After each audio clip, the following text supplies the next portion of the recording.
Keluaran bab 3. Adapun Musa, ia biasa menggembalakan kambing domba Yitro, mertuanya, imam di Midian. Sekali ketika ia menggiring kambing domba itu ke seberang padang gurun, sampailah ia ke gunung Allah, yakni gunung Horeb. Lalu malaikat Tuhan menampakkan diri kepadanya di dalam nyala api yang keluar dari semak duri. Lalu ia melihat dan tampaklah semak duri itu menyala, tetapi tidak dimakan api. Musa berkata, "Baiklah aku menyimpang ke sana untuk memeriksa penglihatan yang hebat itu. Mengapakah tidak terbakar semak duri itu?" Ketika dilihat Tuhan bahwa Musa menyimpang untuk memeriksanya, berserulah Allah dari tengah-tengah semak duri itu kepadanya, "Musa, Musa." Dan ia menjawab, "Ya Allah." Lalu ia berfirman, "Janganlah datang dekat-dekat, tanggalkanlah kasutmu dari kakimu, sebab tempat di mana engkau berdiri itu adalah tanah yang kudus." Lagi ia berfirman, "Akulah Allah ayahmu, Allah Abraham, Allah Ishak, dan Allah Yakub." Lalu Musa menutupi mukanya sebab ia takut memandang Allah.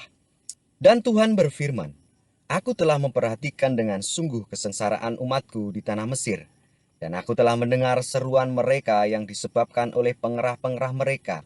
Ya, aku mengetahui penderitaan mereka. Sebab itu aku telah turun untuk melepaskan mereka dari tangan orang Mesir dan menuntun mereka keluar dari negeri itu ke suatu negeri yang baik dan luas, suatu negeri yang berlimpah-limpah susu dan madunya, ke tempat orang Kanaan, orang Het, orang Amori, orang Feris, orang Hewi, dan orang Yebus. Sekarang seruan orang Israel telah sampai kepadaku. Juga kulihat betapa kerasnya orang Mesir menindas mereka. Jadi sekarang, pergilah, aku mengutus engkau kepada Firaun untuk membawa umatku, orang Israel, keluar dari Mesir." Tetapi Musa berkata kepada Allah, "Siapakah aku ini? Maka aku yang akan menghadap Firaun dan membawa orang Israel keluar dari Mesir?" Lalu firman-Nya, "Bukankah aku akan menyertai engkau? Inilah tanda bagimu, bahwa aku yang mengutus engkau. Apabila engkau telah membawa bangsa itu keluar dari Mesir, maka kamu akan beribadah kepada Allah di gunung ini." Lalu Musa berkata kepada Allah, "Tetapi apabila aku mendapatkan orang Israel dan berkata kepada mereka, 'Allah nenek moyangmu telah mengutus aku kepadamu,' dan mereka bertanya kepadaku, 'Bagaimana tentang namanya?' Apakah yang harus kujawab kepada mereka?" Firman Allah kepada Musa, "Aku adalah Aku." Lagi firman-Nya, "Beginilah kau katakan kepada orang Israel itu, Akulah Aku telah mengutus aku kepadamu." Selanjutnya berfirmanlah Allah kepada Musa, "Beginilah kau katakan kepada orang Israel, Tuhan Allah nenek moyangmu, Allah Abraham, Allah Ishak, dan Allah Yakub telah mengutus aku kepadamu. Itulah namaku untuk selama-lamanya, dan itulah sebutanku turun-temurun. Pergilah, kumpulkanlah para tua-tua Israel dan katakanlah kepada mereka, Tuhan Allah nenek moyangmu, Allah Abraham, Ishak, dan Yakub telah menampakkan diri kepadaku serta berfirman, Aku sudah mengindahkan kamu, juga apa yang dilakukan kepadamu di Mesir. Jadi, aku telah berfirman, aku akan menuntun kamu keluar dari kesengsaraan di Mesir menuju ke negeri orang Kanaan, orang Het, orang Amori, orang Feris, orang Hewi, dan orang Yebus, ke suatu negeri yang berlimpah-limpah susu dan madunya. Dan bila mana mereka mendengarkan perkataanmu, maka engkau harus beserta para tua-tua Israel pergi kepada Raja Mesir, dan kamu harus berkata kepadanya, Tuhan, Allah orang Ibrani, telah menemui kami. Oleh sebab itu, izinkanlah kiranya kami pergi ke padang gurun 3 hari perjalanan jauhnya untuk mempersembahkan korban kepada Tuhan Allah kami. Tetapi aku tahu bahwa Raja Mesir tidak akan membiarkan kamu pergi, kecuali dipaksa oleh tangan yang kuat. Tetapi aku akan mengacungkan tanganku dan memukul Mesir dengan segala perbuatan yang ajaib yang akan kulakukan di tengah-tengahnya. Sesudah itu, ia akan membiarkan kamu pergi.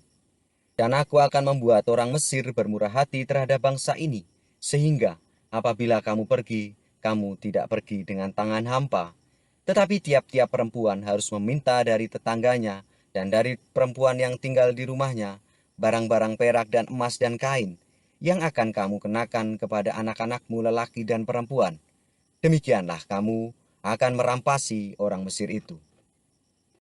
Keluaran bab 4. Lalu sahut Musa, "Bagaimana jika mereka tidak percaya kepadaku dan tidak mendengarkan perkataanku, melainkan berkata, Tuhan tidak menampakkan diri kepadamu?" Tuhan berfirman kepadanya, "Apakah yang di tanganmu itu?" Jawab Musa, "Tongkat." Firman Tuhan, "Lemparkanlah itu ke tanah." Dan ketika dilemparkannya ke tanah, maka tongkat itu menjadi ular, sehingga Musa lari meninggalkannya. Tetapi firman Tuhan kepada Musa, "Ulurkanlah tanganmu dan peganglah ekornya." Musa mengulurkan tangannya, ditangkapnya ular itu, lalu menjadi tongkat di tangannya, supaya mereka percaya bahwa Tuhan, Allah nenek moyang mereka, Allah Abraham, Allah Ishak dan Allah Yakub telah menampakkan diri kepadamu. Lagi firman Tuhan kepadanya, "Masukkanlah tanganmu ke dalam bajumu."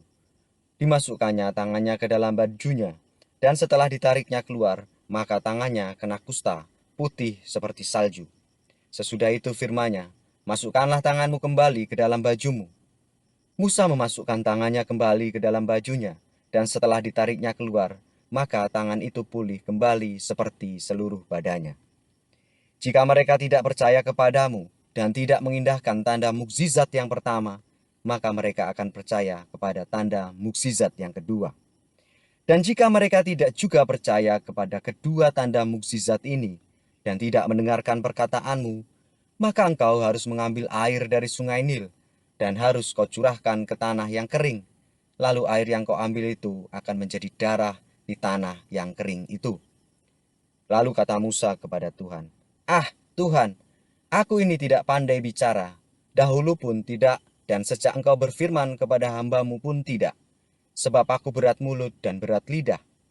Tetapi Tuhan berfirman kepadanya, "Siapakah yang membuat lidah manusia? Siapakah yang membuat orang bisu atau tuli? Membuat orang melihat atau buta? Bukankah aku, yakni Tuhan? Oleh sebab itu, pergilah, aku akan menyertai lidahmu dan mengajar engkau apa yang harus kau katakan." Tetapi Musa berkata, "Ah, Tuhan, utuslah kiranya siapa saja yang patut kau utus." Maka bangkitlah murka Tuhan terhadap Musa dan ia berfirman, "Bukankah di situ Harun, orang Lewi itu, kakakmu? Aku tahu bahwa ia pandai bicara. Lagi pula ia telah berangkat menjumpai engkau. Dan apabila ia melihat engkau, ia akan bersuka cita dalam hatinya. Maka engkau harus berbicara kepadanya dan menaruh perkataan itu ke dalam mulutnya. Aku akan menyertai lidahmu dan lidahnya dan mengajarkan kepada kamu apa yang harus kamu lakukan. Ia harus berbicara bagimu kepada bangsa itu. Dengan demikian, ia akan menjadi penyambung lidahmu dan engkau akan menjadi seperti Allah baginya. Dan bawalah tongkat ini di tanganmu yang harus kau pakai untuk membuat tanda-tanda mukjizat." Lalu Musa kembali kepada mertuanya Yitro serta berkata kepadanya, "Izinkanlah kiranya aku kembali kepada saudara-saudaraku yang ada di Mesir untuk melihat apakah mereka masih hidup." Yitro berkata kepada Musa, "Pergilah dengan selamat." Adapun Tuhan sudah berfirman kepada Musa di Midian, "Kembalilah ke Mesir, sebab semua orang yang ingin mencabut nyawamu telah mati." Kemudian Musa mengajak istri dan anak-anaknya lelaki, lalu menaikkan mereka ke atas keledai, dan ia kembali ke tanah Mesir, dan tongkat Allah itu dipegangnya di tangannya. Firman Tuhan kepada Musa, "Pada waktu engkau hendak kembali ini ke Mesir, ingatlah, supaya segala mukjizat yang telah kuserahkan ke dalam tanganmu, kau perbuat di depan Firaun. Tetapi aku akan mengeraskan hatinya, sehingga ia tidak membiarkan bangsa itu pergi. Maka engkau harus berkata kepada Firaun, 'Beginilah firman Tuhan, Israel ialah anakku, anakku yang sulung. Sebab itu aku berfirman kepadamu, biarkanlah anakku itu pergi, supaya ia beribadah kepadaku. Tetapi jika engkau menolak membiarkannya pergi, maka aku akan membunuh anakmu, anakmu yang sulung.'